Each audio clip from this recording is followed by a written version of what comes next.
জয় মধুসূদন এমজেআই কিচেনে সকল বন্ধুদের স্বাগত জানাচ্ছি। আজকে আমার রেসিপি মুসুরি ডাল দিয়ে খিচুড়ি, চিংড়ি খিচুড়ি। রেসিপিটা যদি ভালো লাগে লাইক, কমেন্ট, সাবস্ক্রাইব করবেন। আর একবার এই বর্ষার মধ্যে করে খেয়ে দেখুন, সত্যি মুখে লেগে থাকবে। আসুন ভিডিওটা শুরু করি। ঘি দিয়ে দিচ্ছি 1 চামচের মতো। চিংড়ি মাছগুলো নুন হলুদ মাখিয়ে রেখেছি, এগুলো ভালো করে ভেজে নেব। চিংড়ি মাছ খুব ভালো করে ভেজে নিয়েছি, লাল লাল করে এবার তুলে নিচ্ছি। চিংড়ি মাছের মাথাগুলো ভেজে নেব। যেমন সাদা তেলে 2 চামচ মতো ঘি দিয়ে দিচ্ছি।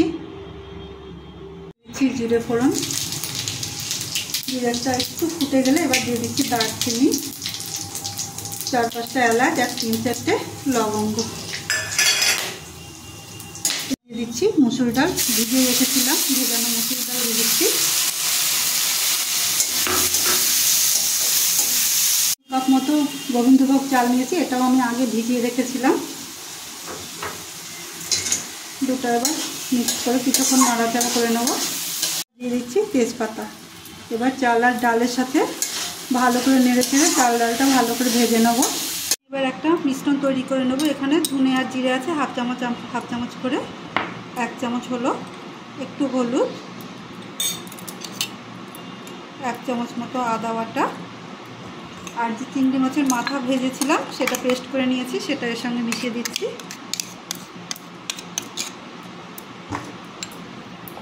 আর সামান্য জল দিয়ে একটু গুলিয়ে রেখে দেবো। চাল ডাল লো ফ্লেমে ভেজেছি, ভালো ভাজা হয়েছে। এবার একটু কাশ্মীরি লঙ্কা গুঁড়ো দিয়ে দিচ্ছি সামান্য। এটা দিয়ে আমি আর 2-3 মিনিট নাড়াচাড়া করে নেব। মশলার মিশ্রণ করেছিলাম সেই মশলা দিয়ে দিচ্ছি। এটাও আমি ভালো করে চাল ডালের সাথে মিশিয়ে নেব।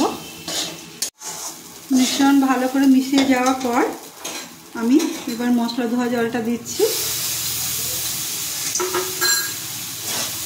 একটু নাড়াচাড়া করে লো ফ্লেমে কুক হতে দেবো। মিনিট পর চাপা খুলছি।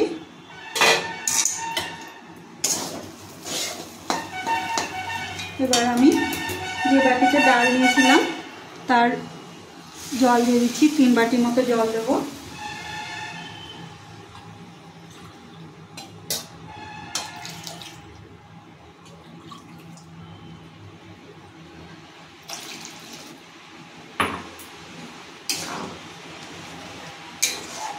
একটু জল দিয়ে আমি চাপা দিয়ে মিডিয়াম টু হাই ফ্লেমে রান্না করব।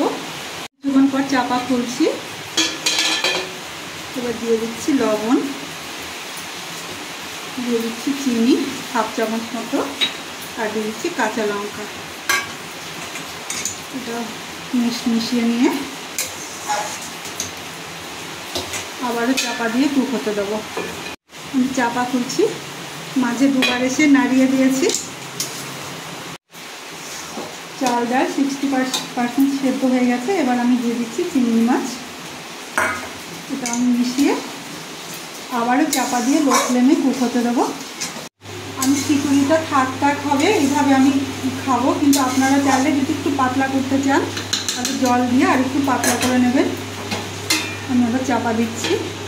আজকের খিচুড়ি রেসিপি যদি আপনাদের ভালো লাগে তো লাইক, কমেন্ট, সাবস্ক্রাইব করার অনুরোধ রইল, আর বন্ধুদের সাথে শেয়ার করারও অনুরোধ রইল।